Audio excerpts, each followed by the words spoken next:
Kimberly Ann Marie McAndrew was born to Cyril and Audrey on January 17, 1970.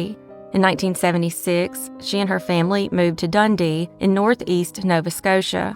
Then, in 1985, they moved to Parsborough, and Cyril, who worked for the Royal Canadian Mounted Police, transferred to Halifax.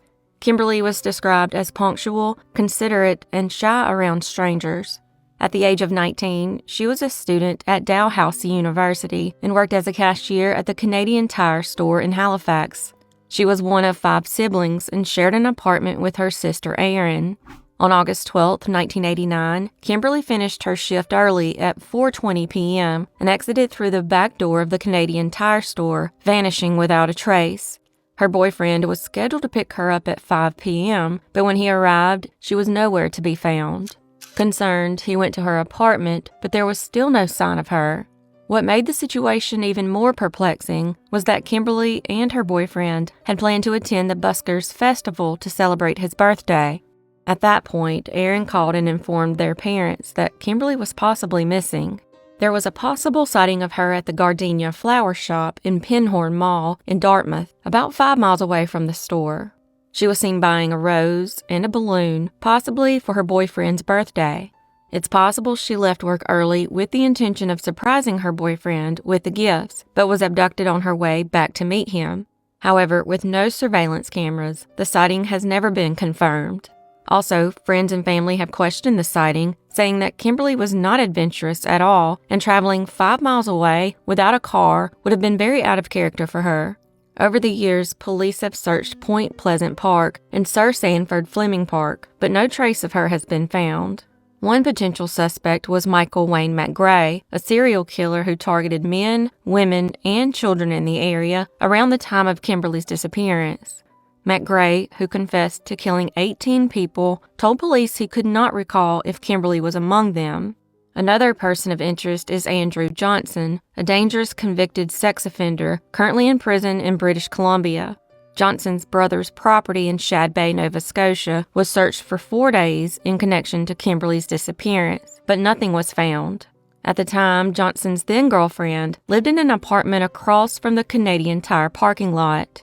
Johnson is also linked to multiple sexual crimes in Halifax involving young women. However, he's never been officially linked to Kimberly's disappearance. Cyril spent the rest of his life searching for his daughter before passing away from cancer in 2004. Kimberly stood 5 foot 3 inches with blue eyes, brown shoulder-length hair, and wore braces. At the time of her disappearance, she was dressed in pleated, ankle-length navy cotton slacks with slash pockets, a white short-sleeved Esprit t-shirt with red and green squares, a navy cotton oversized cardigan, and jade green flat-heeled slip-on loafers. Kimberly vanished on August 12, 1989, and as of January 2025, she has never been found, and this case remains unsolved.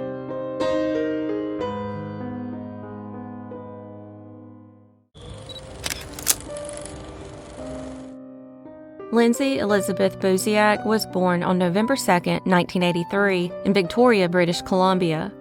She was described as a vibrant, ambitious, and caring young woman who worked as a real estate agent. At 24, Lindsay was already making a name for herself at Remax Camo Sun, where she was well liked by colleagues, clients, and friends. She lived in a condo with her boyfriend, Jason Zalo, who was also involved in real estate. Unfortunately, during the winter of 2008, a mysterious tragedy occurred. On February 1st, Lindsay received an unusual phone call from a woman with a distinct Mexican or Spanish accent. The woman said her husband had just been transferred to Victoria and they needed a house and had a budget of over $1 million. Lindsay and Jason were immediately suspicious of the phone call, but Lindsay decided to help the couple anyway. Even more suspicious was the fact that none of her clients knew anything about the lady, even though she said one of them had referred her to Lindsay. That evening, Lindsay emailed the couple a list of homes, and they expressed interest in one at 1702 D'Souza Place, a new 2-story house in Saanich. They asked to view it the following day at 5:30 p.m., and she agreed despite having plans to attend a friend's bachelorette party. Still suspicious, Jason offered to drive her to the showing, but she declined, saying she could handle it herself. The following evening, Lindsay arrived at the property as planned, while Jason hung back, saying he would show up at the house shortly after to check on her. At 5:40 p.m., Jason and his friend arrived at the house and noticed Lindsay's car parked outside, but were unable to reach her by phone. They saw two figures through the frosted glass door, appearing to put on shoes, and assumed the showing was still in progress. To avoid interrupting, they drove down the block and waited. Jason texted Lindsay just before 6 p.m., but once again received no reply. Growing concerned, he returned to the house, knocked on the door, and called her phone. When there was no response, he called 911. While waiting for the police, Jason noticed the back door was open and decided to get in one way or the other. He boosted his friend over the fence, who unlocked the front door from inside. They entered the house and found Lindsay upstairs, lying in a pool of blood. She had been brutally stabbed to death, with no signs of sexual assault or robbery. Jason attempted CPR, but it was too late, and she was pronounced dead at the scene. Investigators determined the crime had been meticulously planned and premeditated. The phone used to contact Lindsay was a prepaid burner phone purchased weeks earlier in Vancouver and deactivated shortly after the murder. A second burner phone was used to check voicemail messages on the first. The name used to register the main phone was Paulo Rodriguez, which the police later determined to be fake. Despite extensive analysis, the phone yielded no leads. Several theories have emerged. Some speculate the attack was a professional hit, potentially linked to connections in her personal life. Notably, in late 2007, Lindsay visited Calgary, where she possibly reconnected with an old acquaintance named Erickson de l'Alcazar. Weeks later, de l'Alcazar was arrested in a massive drug bust involving $8 million worth of cocaine. Lindsay reportedly tried contacting someone connected to the bust shortly before her death. However, authorities have stated she was not involved in drugs or the informant behind the investigation. Regardless, from my research, most people believe this connection is what ultimately led to her murder.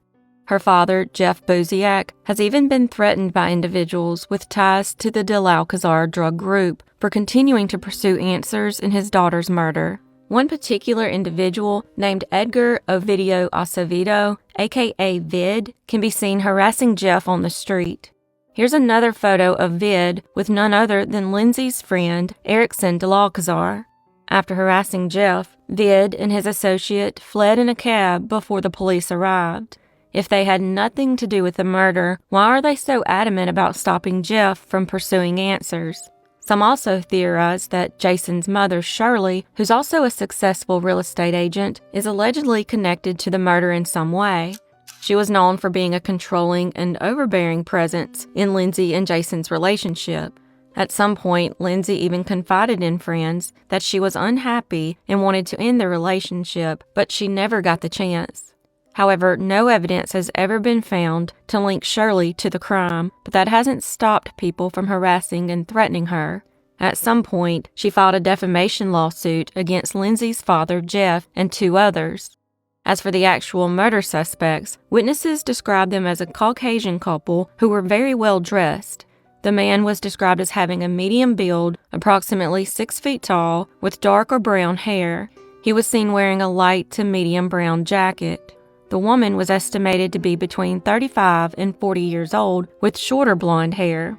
She was wearing a designer dress with a distinctive red, white, and black pattern. Unfortunately, these individuals have never been located. Police continue to appeal to the public for any information that could lead to justice for Lindsay. She was murdered on February 2, 2008, and as of January 2025, this case remains unsolved.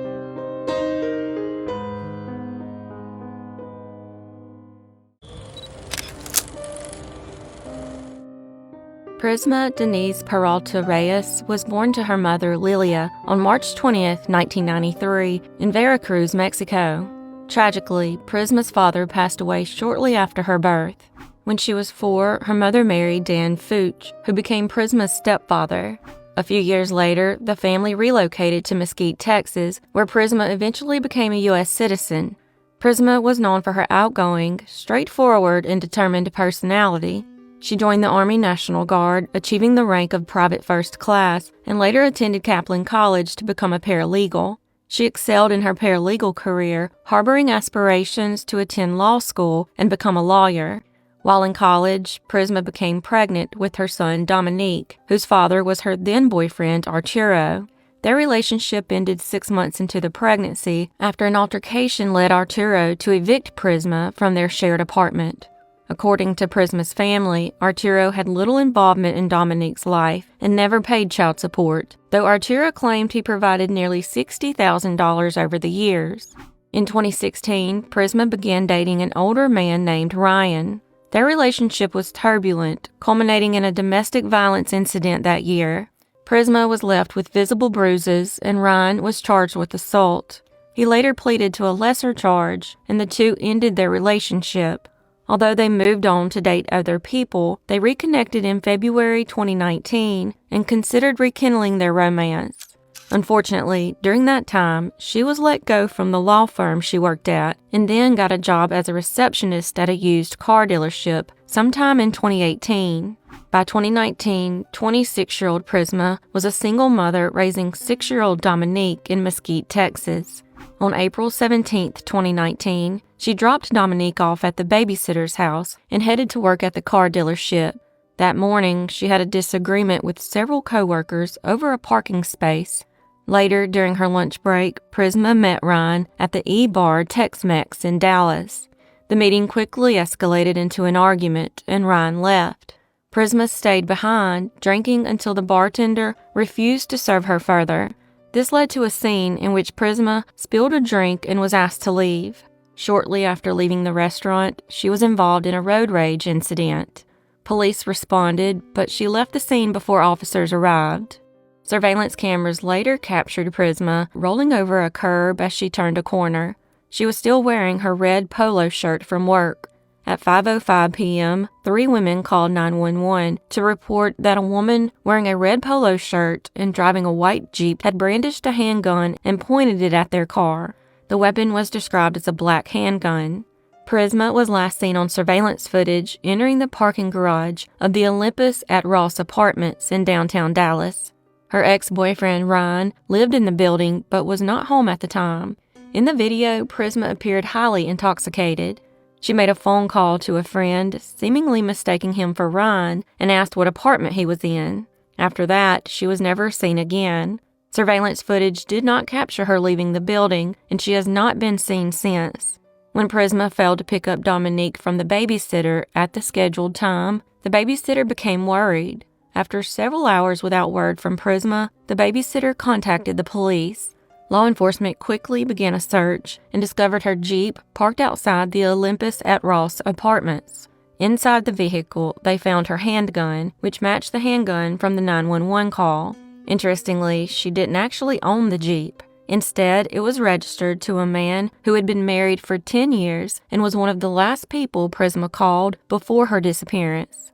Police have not released much information about this individual, leaving his relationship with Prisma, whether platonic or romantic, unclear. However, phone records show she contacted him within 24 hours of her last known sighting. In the month leading up to her disappearance, Prisma had purchased the handgun after expressing concerns about being followed or stalked. She also reported that the tires on her Jeep had been slashed. Rumors circulated that the wife of the man who had given her the Jeep had recently discovered Prisma's connection to him, making some believe she might be involved in Prisma's disappearance. Prisma disappeared on April 17, 2019. As of January 2025, she remains missing and her case remains unsolved.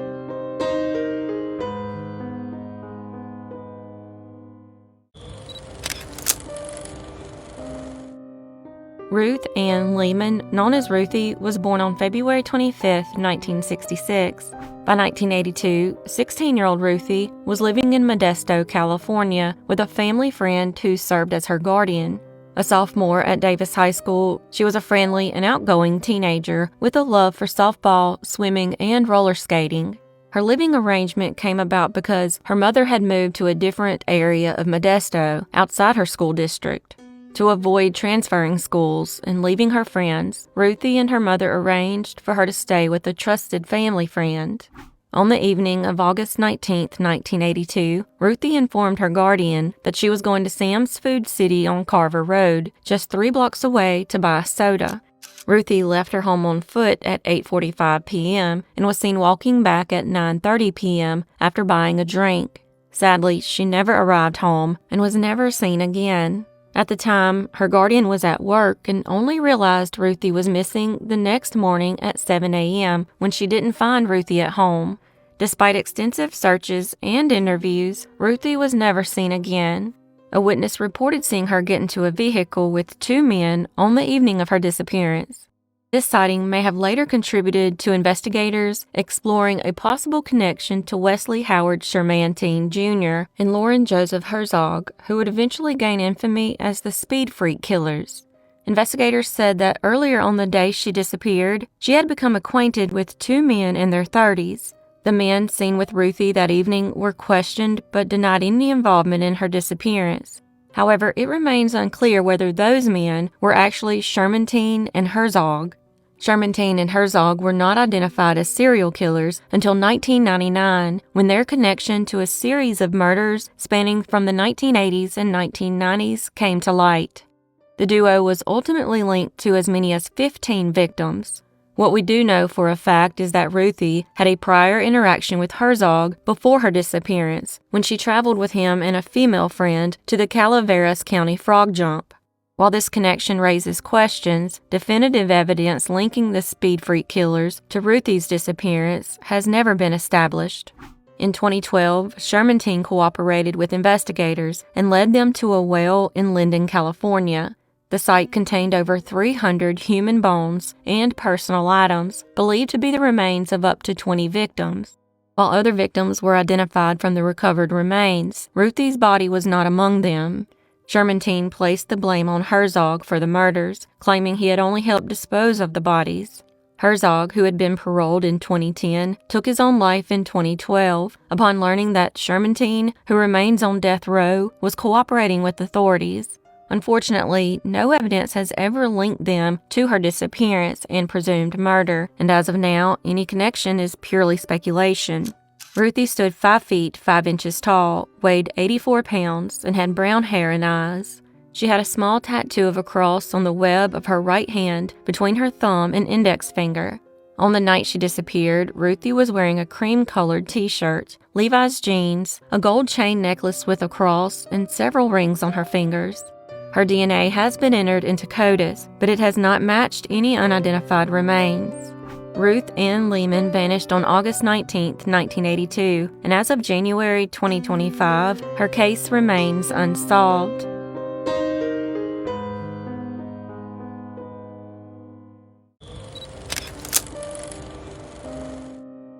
Helen McPherson was born in 1919 in Old Bluff Township, Arkansas, and later resided in Vero Beach, Florida for 60 years.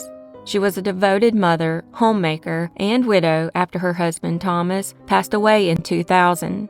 She had a large and loving family, including 11 grandchildren and 10 great-grandchildren. Known for her wisdom and friendly nature, she was a cherished presence at Friday family dinners with her son, Doug McPherson, and daughter-in-law, Wanda. By 2006, she was living alone in a house in Vero Beach when a horrible tragedy occurred. On the evening of July 14, 2006, at about 8:30 p.m., Doug and Wanda left, reminding her, as always, to lock her door. Sadly, that was the last time they would ever see her alive. The following evening, after not being able to get in touch with her, they returned to the home. Upon entering, they discovered it in disarray and found Helen beaten and strangled to death. There was no evidence of sexual assault, and nothing seemed to have been stolen, ruling out robbery as a motive. The Indian River County Sheriff's Office has tirelessly pursued justice for Helen. By 2011, they had conducted interviews with approximately 250 individuals and processed hundreds of pieces of evidence from the crime scene.